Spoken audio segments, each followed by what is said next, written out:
Du coup, moi, je suis Camille Martin, je suis éducatrice spécialisée. Je travaille au Pélican depuis 3 ans maintenant. Je suis sur l'antenne d'Albertville. L'émission, ça va être l'accompagnement adulte, l'accompagnement de jeunes dans le cadre des jeunes consommateurs, donc CJC, qui accueille les 12-21 ans et leurs familles. Je fais aussi de l'accompagnement entourage et de la prévention, principalement en milieu scolaire, mais pas que. Ouais, et moi c'est Caroline Monteau, du coup je suis sur le service administration et communication dans l'association Le Pélican et du coup je gère aussi la commercialisation du jeu Addictosphère et particulièrement là en ce moment on appuie sur les mises à jour à venir et voilà, les commandes et les expéditions. Voilà. Est-ce que vous avez besoin qu'on vous présente le Pélican de manière générale? Moi, je serais plutôt pour, étant donné que c'est quand même une structure assez grande de l'addiction. Ok.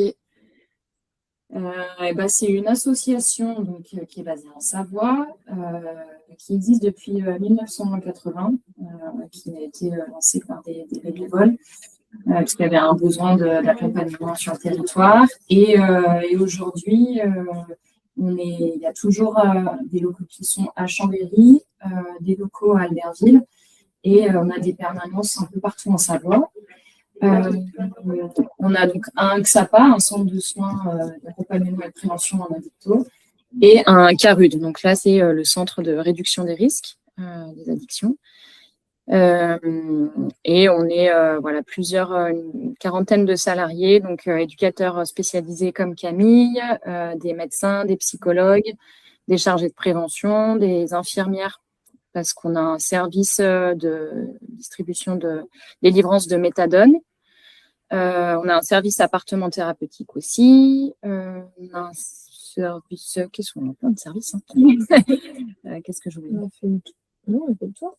Voilà. Social. Pour les, ouais. Pour les travailleurs. Voilà, pour les grands services. Et après, voilà, on mène plein de projets, donc comme la création de ce jeu, et puis ou des groupes, des groupes de parole, des groupes d'accompagnement, activités physiques, par exemple. Voilà, pour être, la plupart du temps, c'est des rendez-vous individuels, mais on va aussi aller sur du collectif pour développer d'autres compétences. Voilà. Et on sait toute addiction aussi, autant avec produit que sans produit. Voilà. Merci beaucoup pour cette présentation. Du coup, je rappelle brièvement l'association Le Pélican, donc en Savoie, qui bouge du coup sur différentes villes, c'est ça, hein. Vous avez plein de modalités d'action très diverses et variées, donc quand un grand acteur de l'addiction. C'est pour ça que du coup sur le webinaire Les addictions, ça me semblait intéressant de les inviter. D'autant plus que justement il y a la réédition de Addictosphère avec des corrections comme l'a dit Caroline. Donc une fois qu'on a parlé un petit peu de vos actions, est-ce que du coup vous pouvez nous expliquer un petit peu pourquoi du coup avoir créé un outil? Ouais, donc c'était en 2020 que l'idée a germé. En fait, donc on a un service de prévention où il y avait deux personnes à l'époque qui utilisaient des supports pour leurs ateliers. Donc nous, on intervient, ça peut être dans des milieux scolaires, en entreprise, etc. Et elles se sont rendues compte qu'en termes d'outils, il y avait pas de... Il y avait quelques outils, pas énormément. Ils commençaient à être un peu vieillissants pour certains. Et donc, l'idée a émergé de se dire, on va créer un outil un peu plus ludique. On a envie de jouer et qui traite les addictions et qui va traiter les addictions sous les valeurs que porte l'association, où c'est de l'accompagnement et faire naître le débat et lever un peu les représentations qu'on peut avoir sur certains comportements aussi. Et donc, on a profité du Covid, si on peut le dire comme ça. C'est un point positif, c'est que les chargés de prévention ont eu un peu plus de temps pour se pencher là-dessus. Et voilà, après, on a fait tout le storytelling autour de la conquête spatiale. Et puis, on l'a testé auprès de partenaires aussi. Et voilà, donc l'idée de base, c'était de se dire il y a peu de supports qui existent et ils ne répondaient pas forcément à nos attentes. Donc, c'était un peu limite un jeu sur mesure au départ, quand même, par rapport à votre structure. En tout cas, c'était basé de de notre expérience de terrain, donc en quelque sorte. Et question un peu rhétorique, est-ce que c'était simple de faire du coup cet outil ou pas au départ? On l'a commencé en 2020, on l'a terminé en 2022. C'est peut-être déjà un élément de réponse. Non, c'est compliqué parce qu'on n'est pas dans le domaine du jeu et de l'édition de jeux. Mais il y avait vraiment des ressources, en tout cas des personnes motivées et voilà, pleines de compétences là-dessus, qui jouent aussi beaucoup. Donc, il y avait 2-3 leviers. En fait, c'est peut-être presque ça qui est plus compliqué. C'est d'avoir en fait comment l'histoire et puis les mécaniques de jeu, qu'elles soient simples. On est passé par plein de phases et le fait de les tester en interne auprès des autres salariés, auprès des partenaires, ça nous a permis des fois de jeter certaines idées qui étaient finalement trop compliquées et d'en amener d'autres. Voilà, au début, par exemple, là, Jeu Addictosphère, c'est 4 salles différentes. Et voilà, ça c'est venu parce que une personne a dit ce serait pas mal que si je joue avec que des publics jeunes conso, par exemple, que je sois avec des questions ciblées là-dessus, parce que ça va pas être les mêmes que les questions parce qu'on peut intervenir en milieu carcéral aussi, ça va pas forcément être les mêmes objectifs et débats, quoi. Voilà. C'est vrai, donc je me permets de montrer l'ancienne édition qu'on a, donc quand même un outil qui est quand même conséquent, mais pour le coup, en effet, comme l'a dit Karine, on peut faire énormément de choses dessus, dont avoir différents publics. Ouh là là, je vais te montrer le plateau vite fait, histoire de... Vous aurez des meilleures images quand même sur notre site et sur le site du Pélican, je pense. Mais voilà, donc les 4 salles dont parlait Caroline. Est-ce que c'est à l'endroit? Eh non, c'est à l'envers. Est-ce que du coup, vous gardez cette même modalité là pour la réédition? Est-ce que vous êtes sur le plateau? Le plateau ne change pas. Ce qui va changer, en fait, à chaque fois qu'on a commercialisé des jeux, comme on n'est pas professionnel et que c'était notre premier jeu, on avait vraiment besoin des retours des acteurs de terrain aussi et des personnes qui ont acquis le jeu. Et donc, on faisait pas mal de webinaires aussi pour avoir un échange questions-réponses, savoir ce que les gens en pensaient. Ce qui est revenu très souvent, c'est d'avoir plus d'éléments de réponse sur les cartes. Parce qu'en fait, dans ce jeu-là, il faut qu'il y ait un animateur ou une animatrice et cette personne-là n'est pas forcément... Voilà, on a par exemple des lycées ou des collèges qui vont acheter le jeu et ils ne sont pas forcément du domaine de la dicto, mais ils ont quelques connaissances. Et donc, voilà, c'est un des gros changements, ça va être ça, en tout cas, de vraiment plus guider la réponse. D'accord. C'est en effet un des retours que moi j'avais eu aussi, que certains professionnels qui voulaient aller sur l'addiction, c'est un sujet qui est comme assez transverse dans nos sociétés. Beaucoup de gens veulent y aller dessus, mais en effet, s'ils n'ont pas les éléments de réponse, c'est parfois complexe. Et du coup, est-ce que vous allez avoir, c'est votre règle de jeu, votre livret règle de jeu qui va être plus gros, ou est-ce qu'il y aura aussi peut-être un livret numérique? En fait, parce que dans le jeu, il y a en effet les règles du jeu et il y a un manuel pédagogique. Et c'est le manuel pédagogique qui va être plus gros. Voilà. Il y aura par carte, il y aura une réponse avec une argumentation pour chaque carte qui existe. Alors qu'avant, il y avait des questions où on développait la question que sur un type de carte. Là, ça sera pour toutes les cartes. Donc, la réédition fera en sorte que n'importe qui, en fait, puisse utiliser le jeu et avoir des éléments de réponse et apporter des infos. Et voilà. Donc là, c'est un retour des professionnels, en fait, des personnes qui vont animer le jeu, mais est-ce qu'il y avait d'autres retours, notamment des personnes sur qui, justement, on utilisait le jeu pour les accompagner? C'était essentiellement celui-là. Après, c'était des petites questions de règles, mais c'était un peu tout. Ouais. Et après, en fait, si, ça va être... mais c'était aussi notre retour à nous, c'était de pouvoir faire des questions sur les nouveaux produits. C'est qu'entre 2022 et 2026, il y a des nouvelles des nouveaux produits, des nouvelles modes de consommation qui sont apparus. Donc voilà, donc on va en profiter de la réédition pour changer et ajouter des questions sur le proto, les SNUS et des produits de synthèse. J'allais dire super, mais du coup, c'est super pour le jeu, moins pour la société. Voilà, c'est ça. Ah, justement, c'est vrai que le proto, on en parle beaucoup auprès des jeunes et c'est vrai qu'on n'a pas d'outils spécifiques dessus pour le moment, je crois, ou en tout cas, enfin, en tout cas, il y a une demande au niveau de déclic où beaucoup de professionnels parlent du protoxyde d'azote et c'est vrai. Du coup, je ne savais pas quoi leur conseiller. Moi, maintenant, il y aura Dictosphère dessus, c'est super. Est-ce qu'il y avait d'autres éléments, du coup, nouvelles par rapport à la réédition du jeu? Après, il va y avoir d'autres. Donc, l'idée de la dictosphère, c'est d'avoir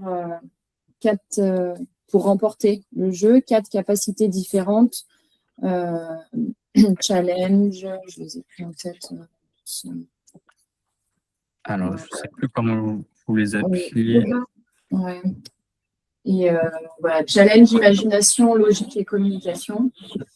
Et avant, voilà, communication, c'était le débat, ça va rester comme ça. Challenge, c'était dessin mime, jeu de rôle. Aujourd'hui, ce sera que dessin et mime. Et logique, c'était charade et quiz. Ça, on l'enlève parce qu'en fait, les charades, ça marche pas du tout chez les jeunes. Donc, du coup, voilà. Donc, on l'enlève et ça va devenir les jeux de rôle. Et voilà. Et là, on a essayé de retravailler les jeux de rôle pour vraiment mettre un peu plus de contexte et que ça soit plus simple parce que c'est pas évident des fois de se lancer dans un jeu de rôle quand on est sur un jeu de plateau. Et imagination, ça reste toujours, il y a une image sur la carte et il faut trouver un slogan. Et c'est pour le coup, c'est les seules cartes où il n'y a pas de réponse parce que on voulait pas trop orienter et on se dit que généralement, enfin en tout cas le retour des chargés de prévention au sein du Pélican qui l'utilisent, c'était qu'il y avait toujours des idées super qui étaient trouvées par les joueurs et que c'était pas la peine de les orienter quoi. Il y aura forcément une matière et la bonne matière. En effet, par exemple, c'était une des cartes que j'aime beaucoup, en tout cas, la mécanique que j'aime bien, c'est justement l'imagination, créer un slogan.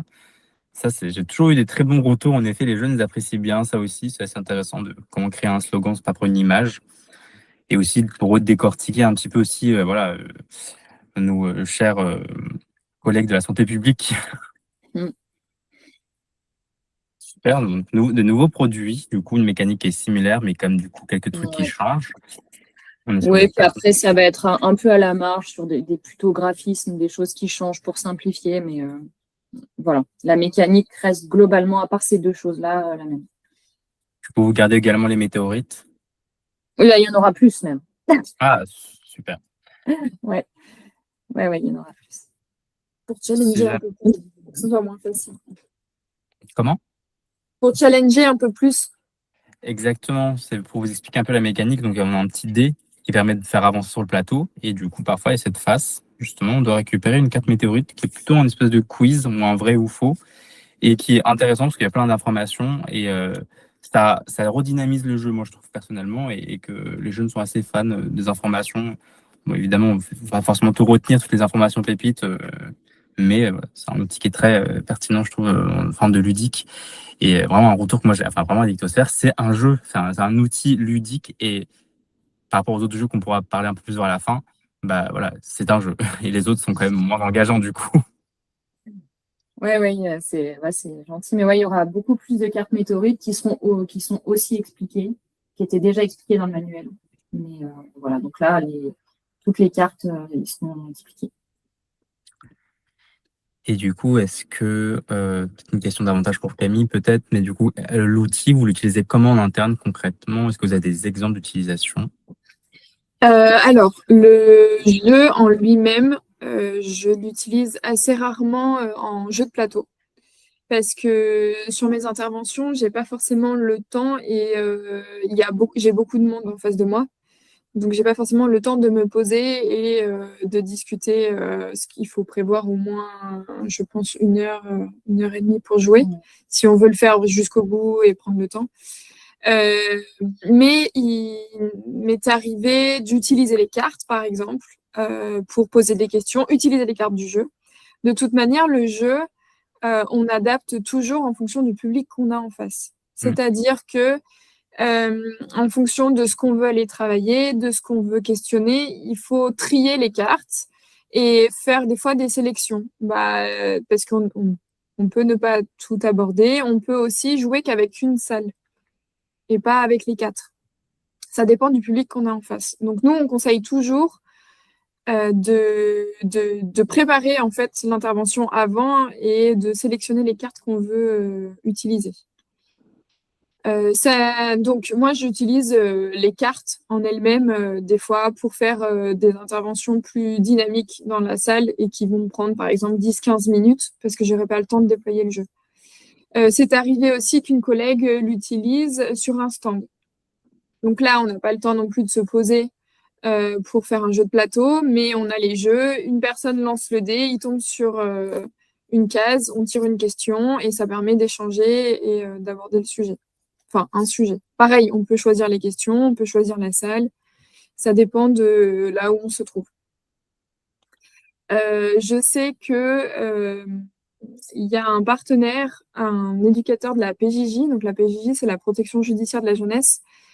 Nous, on intervient sur les stages de citoyenneté et c'est un jour où je pouvais pas être là pour l'intervention et du coup, lui a animé le jeu à la place d'une intervention que je devais faire.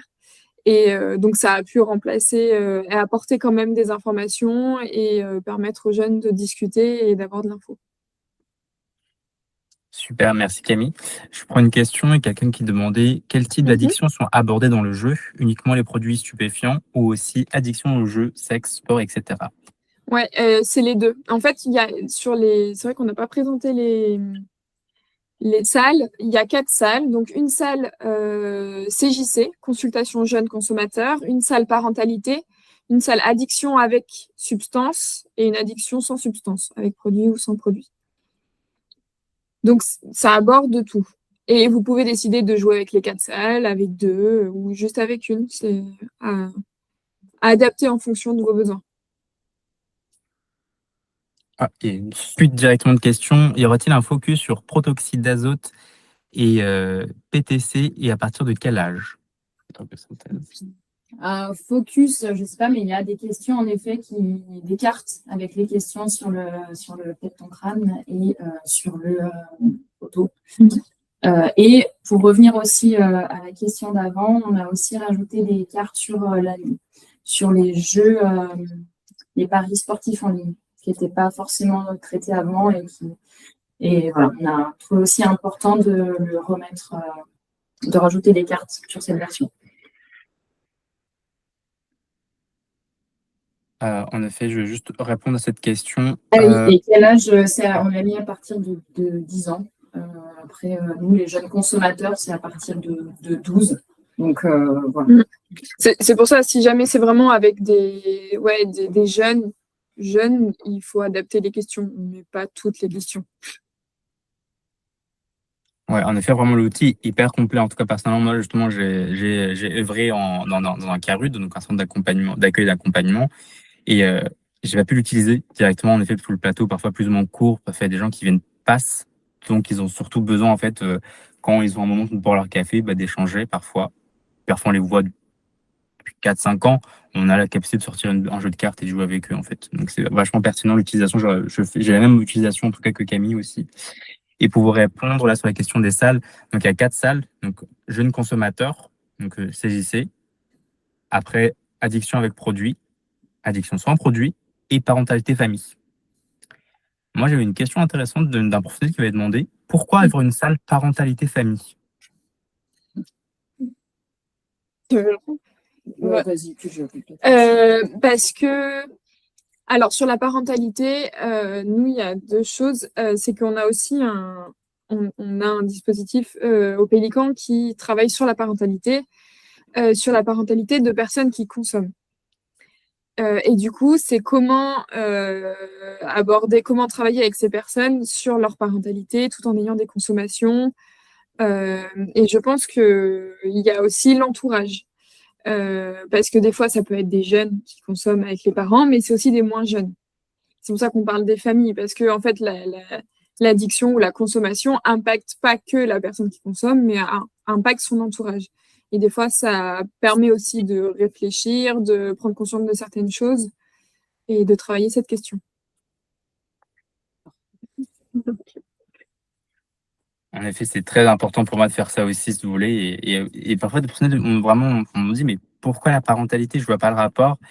Et, ben, j'ai envie de leur dire oui, directement, ils sont pas impactés par la consommation. Enfin, c'est pas eux qui consomment, mais en effet, l'impact est quand même grandiose, on va dire, élargi beaucoup autour de la personne. Et parfois, du coup, en effet, va irradier davantage vers la société plus globale. Justement, je voulais montrer un peu des exemples de cartes. Donc là, par exemple, c'est pour les jeux de cartes avec produits. Donc, on avait parlé un peu de cette mécanique de jeu intéressante, du coup, imagination. Donc là, vous avez cette image, il faut du coup voilà, faire un slogan. Donc, moi, je suis assez fan de celle-là, Pac-Man qui avale des comprimés. Après, il y a un peu l'échange, donc communication.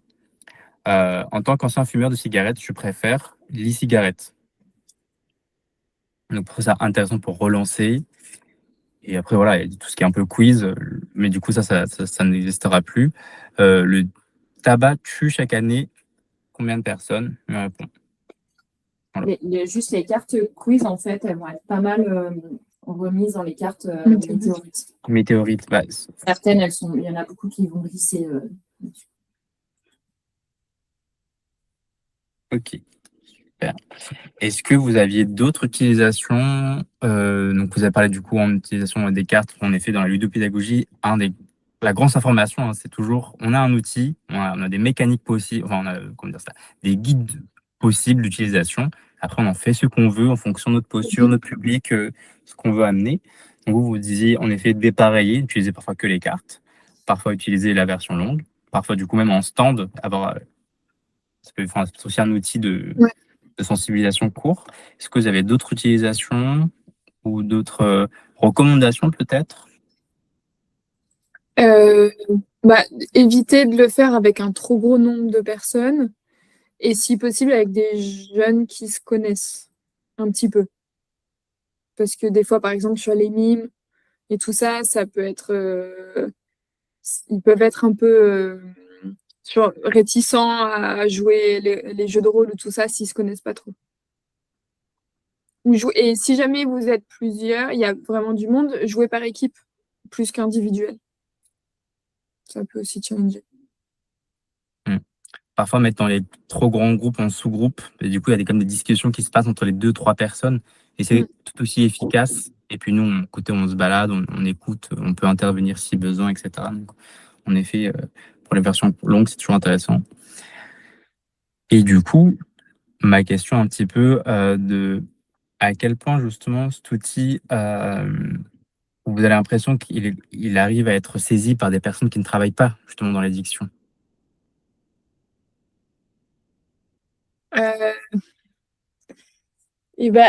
Alors moi j'ai l'impression sur les webinaires qu'on avait fait, il y avait quand même des professionnels de plein de milieux différents, toujours et très souvent en contact de jeunes, et que c'était des fois ils rencontraient ou ils entendaient des choses et qu'ils savaient pas trop comment aborder le sujet, et que avec Addictosphère ça permettait de mettre entre guillemets les pieds dans le plat ou de faire passer des messages ou faire de la prévention de manière détournée et un peu plus autonome.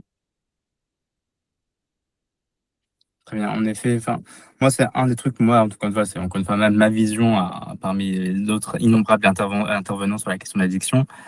Parfois, c'est un sujet que, pour moi, il faut aborder concrètement comme un peu dans la vie affective et relationnelle, hein, d'être concret. Plus on est flou, plus parfois on est gêné, plus la personne elle-même, elle est gênée, ne sait pas comment l'aborder.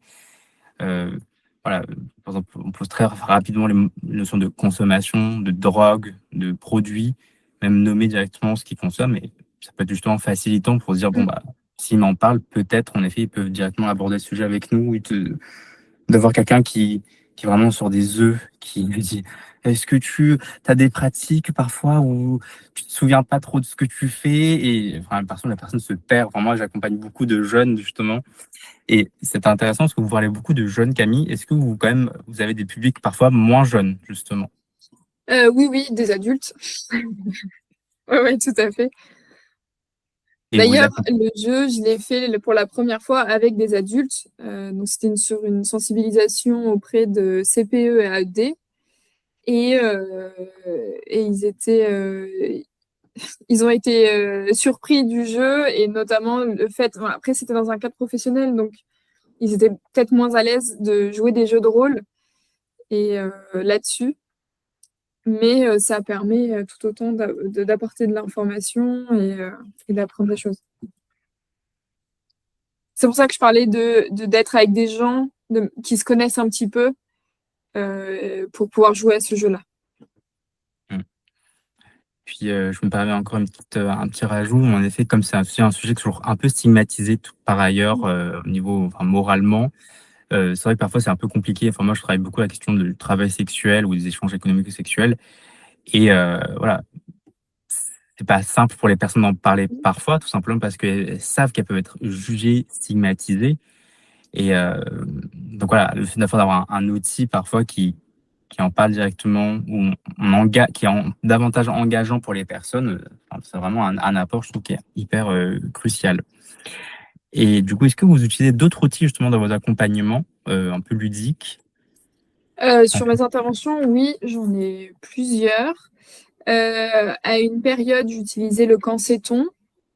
Je l'ai un peu utilisé aussi en utilisant les cartes, en faisant par exemple des jeux de la ligne avec les affirmations vrai-faux. Donc le cancéton, c'est une sorte de jeu de loi euh, avec des questions. Il y a 4 thématiques différentes et on pose une question, c'est vrai ou c'est faux. Et il y a un guide pareil qui développe toutes les questions. J'utilise aussi le Feelings Addiction. Mais là, pareil, c'est dans un petit groupe avec des personnes qui se connaissent. Parce qu'on vient travailler l'empathie et les émotions, et que si c'est des personnes qui se connaissent pas du tout, ça va pas marcher. Je fais une petite interruption justement pour le montrer. Donc, nous, c'est un des outils qu'on distribue aussi, qu'on utilise également en complémentarité d'Addictosphère. Donc, une mécanique de jeu un peu de plateau aussi, où les gens sont essayer de deviner les émotions des autres personnes. Donc, c'est vrai que parfois, ça coince quand les personnes ne se connaissent vraiment pas et de dire ah bah, que penses-tu de ton frère qui commence à dealer bon, parfois, quand ça parle vraiment d'un sujet personnel, encore une fois, faut se dévoiler. Donc, parfois, c'est complexe. Mm. Mais super outil Euh, aussi. ouais, et j'utilise aussi le On like ou pas pour Oui. Oh, double présentation. pour travailler la question des écrans et de l'utilisation des réseaux, notamment. Et ça m'arrive aussi d'utiliser le totem. Mais là, on est plus sur des séances CPS. Ah, merci. Ouais, voilà. Mais c'est un peu en décalé d'une séance sur l'addiction pure. Et justement, c'était une de mes questions aussi, à quel point justement dans une approche de réduction des risques, du coup une approche de santé publique qui met la personne au cœur de son accompagnement addiction, à quel point justement vous faites du renforcement des compétences psychosociales. Alors, ça dépend. Là, ça va faire depuis 2025, donc janvier 2025, qu'on intervient sur toutes les classes de sixième, sur une grosse partie des classes de sixième d'Albertville, sur des séances CPS et addicto.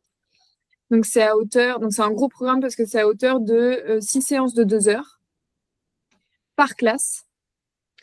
En co-animation avec le prof principal, où on vient travailler sur les compétences psychosociales et aussi apporter de l'information sur les cigarettes, alcool et l'addiction de manière générale. Et c'est dans ce cadre-là en fait que j'utilise le totem.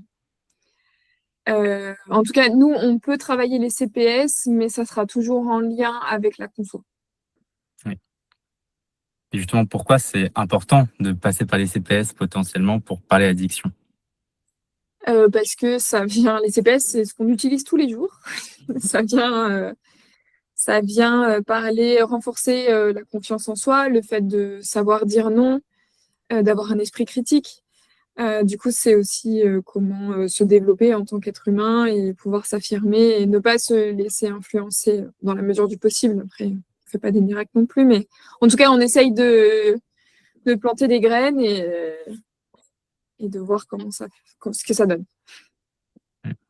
Je rejoins totalement. Je pose des questions un peu rhétoriques par moment, mais c'est par exemple CPS. Pour moi, justement, Feeling, c'est un outil de base. C'est clairement CPS, promotion de l'empathie, mais qui est quand même hyper efficace pour justement donner un peu un moment pour en parler.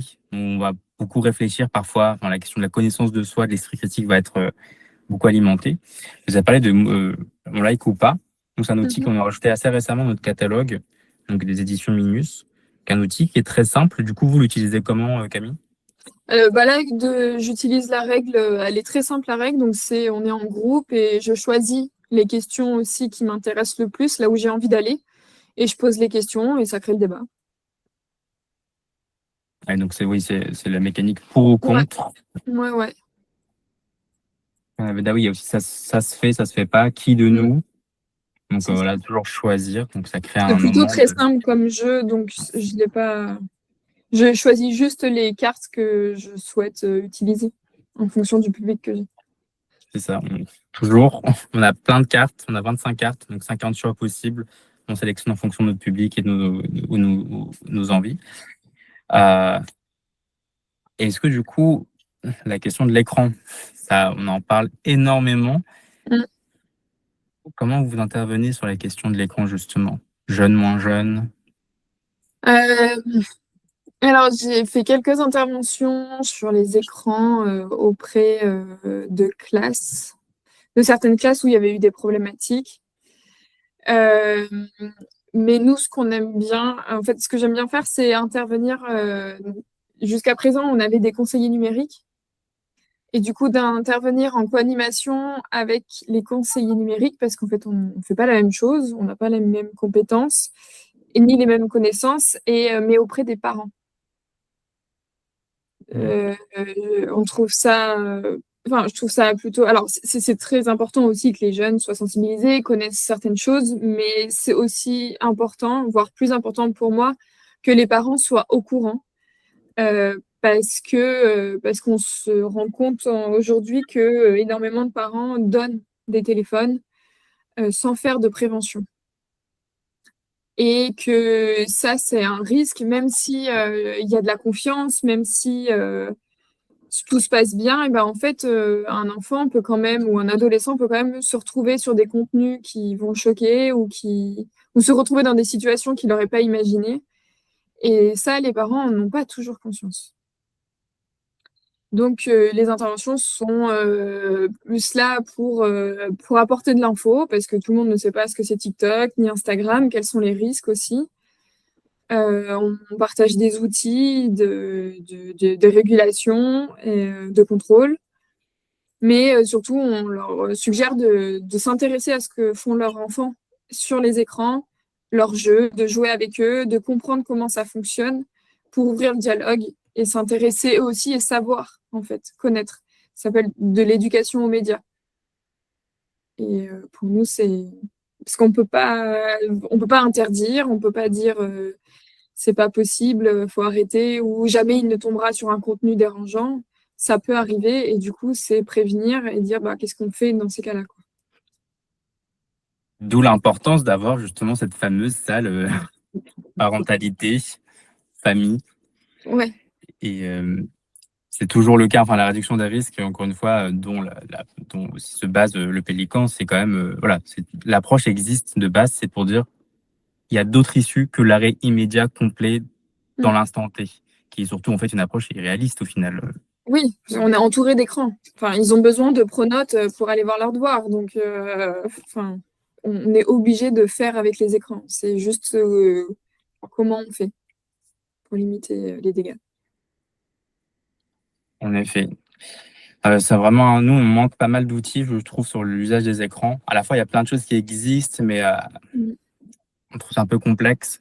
Nous, on a un outil qui s'appelle, par exemple, Déconnexio. Je ne sais pas si vous avez entendu parler, Pélican. Donc, ça vient de l'Éclap. Donc, c'est une partenaire à nous, éditrice, qui avait créé, par exemple, Moi, c'est Madame, ou La Relève. donc un outil plutôt sur tout ce qui est violence sexiste. Et ça a du coup un memory. Ça a fait avec l'association qui s'appelait Lève les yeux. Ça montre quand même un peu l'approche du coup par rapport aux écrans, un peu davantage, on va dire, positionné très vite, on va dire. Lève les yeux, je trouve, enfin, le nom est très parlant. Donc c'est un memory en fait. Donc il... Mais par exemple, vous voyez, l'outil peut être efficace, notamment pour les plus jeunes, et à la fois, il est très polarisé, quoi. Donc là, on voit ce qui, en fait, voilà, les cartes sont retournées, et puis voilà, ce qui est à éviter, ce qui est à faire. Voilà, c'est un peu bateau. Mm. Donc nous, on l'a quand même malgré tout pris, parce que je pense qu'il peut être vraiment utile pour des jeunes, et surtout, encore une fois, le ludique crée un moment pour discuter. Et c'est vrai que la représentation, quand même, est parfois complexe à prendre en compte. Nous, on a les éducateurs de prévention spécialisés qui ont un jeu qui s'appelle Asocial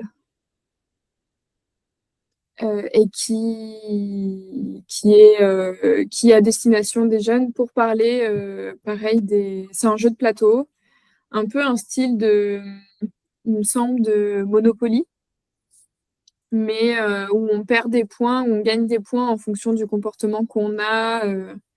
Et ça parle de l'utilisation des écrans de manière générale et des réseaux.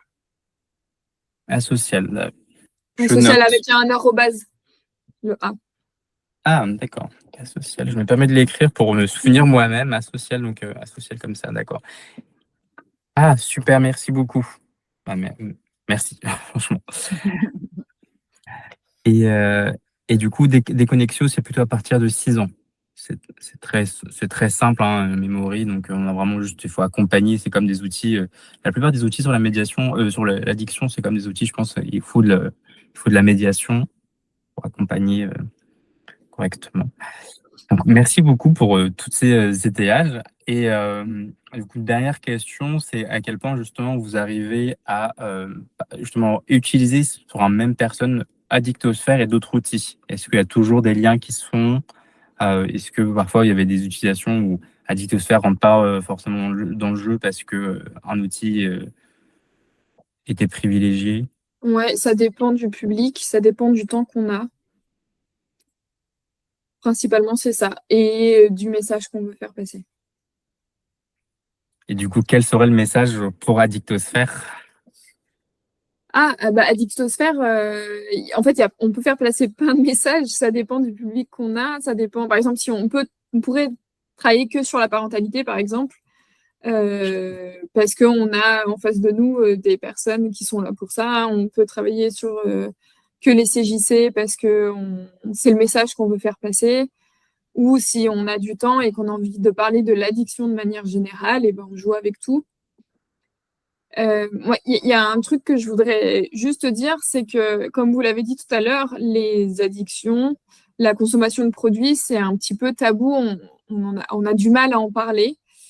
Et si, en fait, vous voulez utiliser Addictosphère parce que vous pensez que ça pourrait être intéressant, parce qu'il y a eu des pistes où vous dites, là, il y a un truc, il y a quelque chose, il faut être aussi prêt à ce que la parole puisse, peut-être pas sur le moment, mais peut-être après, que la parole puisse se libérer. Et du coup, il faut avoir conscience aussi que ça peut peut-être faire bouger des choses pour certaines personnes. Et il faut être prêt à recevoir. Et ça, c'est important de se dire, OK, je veux aborder le sujet, mais peut-être que je peux avoir un retour à ce sujet-là parce que j'ai ouvert la brèche. Mais du coup, de pouvoir faire quelque chose avec ce qu'on vous donne et pas, enfin voilà, être prêt à ça, avoir conscience de ça aussi. C'est super important. Quel que Merci. soit le sujet, mais encore plus sur la sexualité ou les addictions qui sont moins faciles à discuter. Oui, merci beaucoup pour ce rappel, Camille. C'est en effet, enfin, on n'ouvre pas une brèche si on n'a pas en question à y répondre. Et potentiellement, si on n'arrive pas à accompagner la personne ou la réorienter, on va peut-être justement davantage la léser. Un petit exemple d'un accompagnement personnel que moi j'avais fait, c'était du coup une personne jeune placée à l'aide sociale à l'enfance. Donc là, c'est un exemple parmi d'autres. Hein. Je viens de parler pour stigmatiser un public, même si c'est un public on en parle beaucoup, qui en fait était du coup dans des échanges économico-sexuels. Et il se trouve que à force d'avoir des éducateurs, éducatrices ou en tout cas travailleurs sociaux qui essaient de l'accompagner, mais en fait, ils avaient une posture où tellement ils avaient peur en fait qu'ils continuent à la personne à avoir ces échanges-là. Ils ont ils l'ont tellement stigmatisé, ils l'ont fait tellement peur que du coup la personne se dit ah peut-être en effet je vais vraiment pas bien et je fais vraiment un truc qui n'est vraiment pas bien. Et du coup mais comme elle avait malgré l'habitude, elle a commencé à prendre des produits justement pour un peu s'éloigner de cette réalité où elle a ces échanges. Et en fait je me dis mais c'est on a créé en fait une forme d'addiction à cette personne parce que on a eu cette approche qui justement on ne sait pas comment réagir, on a quand même voulu en traiter parce que c'est une urgence, on en traite, c'est une personne mineure. Et voilà, l'action derrière a été plus maladroite qu'autre chose et fait que du coup la personne elle est entrée dans un processus de comportement addictif pour justement se dire c'est pas normal que je sois dans ce comportement-là. Donc c'est toujours le sujet. Donc c'est pour ça que j'écrivais un petit peu au zut. Je voulais expliquer c'était quoi un CARUD. Donc c'est justement des dispositifs comme le Pélican qui ont pour le coup multiples dispositifs, mais dont les CARUD qui sont un peu plus répandus comme l'Exapa. Donc l'Exapa c'est Centre de soins, d'accompagnement et de prévention en addictologie. c'est ça. Bon, pardon, je n'ai pas eu le temps de les écrire et en plus le CARUD j'ai pas fini, mais UD donc c'est usage de drogue. Donc voilà, n'hésitez pas à faire recours à ces structures-là. Au Pélican, si vous êtes en Savoie. L'Exapa, il y en a normalement dans tous les départements. Nous, on est une association, mais il y a aussi Addiction France qui existe et qui est présent, pour le coup, c'est national. Donc, il y en a un peu partout. Nous, on s'est réparti le territoire. Donc, c'est Addiction France qui intervient en Maurienne. Et nous, on a le reste du territoire. Mais normalement, voilà. L'Exapa, c'est des centres de soins et il y en a partout en France. Du coup, on l'a ajouté aussi justement dans le manuel pédagogique parce qu'il y avait cette question de réorienter si l'animateur ne pouvait pas continuer la brèche. Donc voilà, rajouter une petite phrase là-dessus pour dire qu'il y a des XAPA un peu partout sur le territoire. Je reprends le message du coup d'Hervé, qui est du coup un patient expert notamment, qui intervenant sur la question d'addiction, qui nous dit qu'en fait il y a plus de XAPA que de CARUD. Donc peut-être inverser l'information. Moi c'était l'autre, mais tant mieux, parce que je trouve que justement les XAPA ont aussi d'autres capacités d'accompagnement plus précis en individu notamment que les CARUD de temps en temps. Enfin, ça dépend des structures en réalité, je pense. Moi j'ai une réalité qu'en Seine-Maritime et en Île-de-France, donc c'est pas... C'est qu'on ne fait pas le même travail. Un XAPA, c'est un centre de soins, ça accueille des personnes qui ont envie de rentrer dans une démarche de soins pour réduire ou arrêter un comportement addictif, quel qu'il soit. Le CARUD, c'est des personnes qui ne sont pas forcément dans une démarche de soins, mais de réduction des risques. Du coup, qui vont réduire leurs risques à la consommation. Mais il peut y avoir des accompagnements plus ou moins poussés en fonction des CARUD pour des aides sociales, pour des choses comme ça. Mais en soi, le CARUD n'a pas vocation à faire du soin individuel. Ça nous arrive qu'il y ait des personnes qui aillent au CARUD, qui finissent par venir au XAPA, et puis qui continuent toujours d'aller au CARUD parce qu'ils ne sont pas dans une abstinence et qui viennent récupérer du matériel, par exemple, des choses comme ça. Pardon ? Non, pardon, mon micro est ouvert ? Ah, je disais que la réduction des risques se pratique dans les XAPA également. Hein. Oui. C'est pas une particularité des CARUD. La différence, c'est l'existence de soins dans les XAPA qui n'existent pas dans les CARUD. Par le soin, j'entends professionnel de soins. Oui, bien sûr. Donc nous, oui, on fait aussi de la réduction des risques, mais ça va être un peu moins poussé qu'en CARUD. Après, c'est des TSO, il y a de tout. Hein. Les traitements de substitution, on les trouve également en XAPA. Hein. Ah oui, l'initialisation se fait en XAPA, de toute manière. Donc en effet, voilà, plein de structures qui peuvent être là pour vous accompagner. Voilà, donc Camille a très bien dit, vraiment, il faut pas hésiter à recourir à ces structures, elles sont là, sont spécialisées, sont disponibles. Et voilà, vive la réduction des risques, j'ai envie de dire. Et n'hésitez pas donc à avoir Addictosphère, qui est un outil quand même, pour le moment, de tout ce qu'on voit sur le champ ludopédagogique, c'est l'outil le plus complet actuellement qui permet d'aborder le plus de situations différentes et qui est justement un vrai outil ludique. Encore une fois, je ne veux pas dénigrer d'autres jeux, mais l'enjeu ludique est quand même important pour moi, la fonction engageante, et c'est pas ce qu'on arrive à retrouver partout. Est-ce qu'il y a d'autres questions où tout le monde va peut-être continuer sa journée ou manger, comme moi par exemple, je n'ai pas eu le temps avant? Je n'ai pas l'impression qu'il y ait de questions, en tout cas n'hésitez pas. Dans tous les cas, moi je reste disponible sur... est-ce que la nouvelle version est déjà en vente? Elle est en cours d'impression. Voilà. Donc là, on se dit que courant du mois de septembre, on aura des jeux tout frais à pouvoir expédier. Super. Donc à partir de, nous, du coup, elle est déjà en pré-vente chez nous. Le prix toujours ne bougera pas, et du coup à 130 TTC. Évidemment, il faut également le procurer directement auprès du site du Pélican. Et voilà, être accompagné par les deux structures si besoin. Peut-être que vous accompagnez peut-être pour la mise en place du jeu, ou peut-être justement plus compliqué, je pense. Peut-être plus notre volet à nous. Je sais pas. Pour l'accompagnement au jeu, et ben nous, on a juste les webinaires qui sont faits, mais de manière pas très régulière. On fait avec le temps en partie qu'on a. Ouais, voilà. Après, moi, je suis disponible par téléphone pour des questions et redire un peu ce qu'on a dit là. Voilà. Ça marche. Nous, c'est pareil. Je reste disponible pour pouvoir accompagner individuellement ou collectivement les personnes sur la mise en place des outils. Et en plus, voilà, le Pélican et Calliope, si jamais vous voulez être formé sur l'addiction. C'est bon. Tout comme nous. Donc voilà, s'il n'y a pas d'autres questions, on se laisse sur ça. Merci beaucoup pour votre présence. Merci à tout le monde, franchement. Merci Hervé, merci Caroline et Camille. Une bonne journée à tout le monde. À bientôt. Merci. Merci. Bonne journée. Bonne journée.